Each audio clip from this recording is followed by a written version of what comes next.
Isang pamilya ang umaangkin ngayon sa lupang kinatitirikan ng Casa Vallejo, ang pinakalumang hotel sa Baguio City. Pangamba ng ilang taga-Baguio, baka ipagiba nila ito o ipagbilis sa private developers. Karapatan ng mga indigenous people at pagpapahalaga sa isang heritage site. Ito ang mainit na issue ngayon sa malamig na syudad ng Baguio. Narito po ang ikalawang bahagi ng aming special report.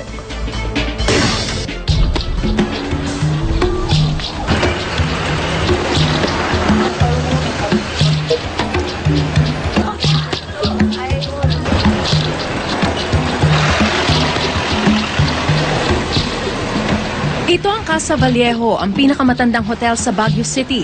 Naitayo 105 taon na ang nakalilipas.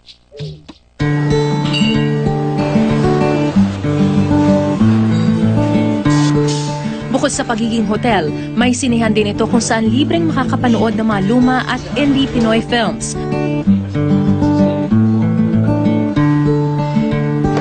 Bookstore na naglalaman ng tanging mga librong akdang Pinoy.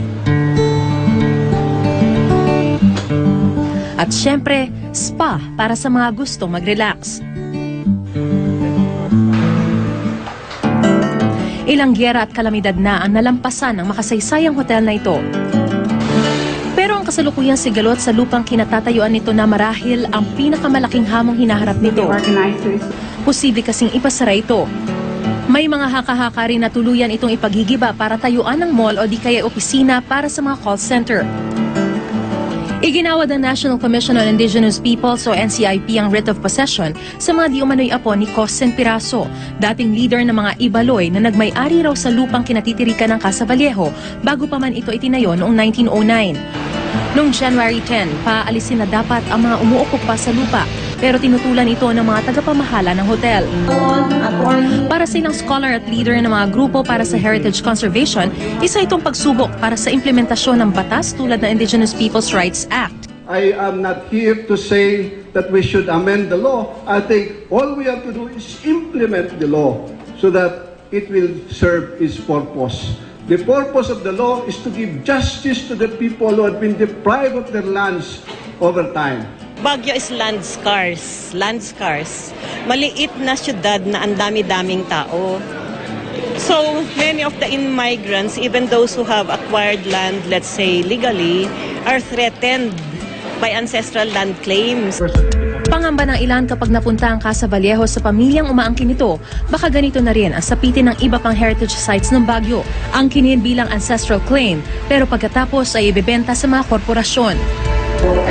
Pero giit ng NCIP, huwag silang husgahan agad dahil pinoprotektahan lang nila ang karapatan ng pamilyang Ibaloy na minsay pinagkaitan na ng hustisya. We're asking the heritage to include the claims para walang iwanan because the claims and the heritage are not necessarily at odds with each other.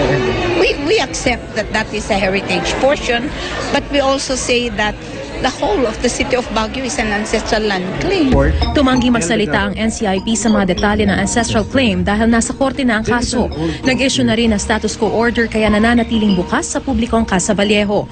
Sinubukan ng GMA News na makipag-ugnayan sa pamilyang umaangkin sa Casa Vallejo para alamin kung ano talaga ang plano nila, pero hindi nila kami pinaunlakan ng panayam.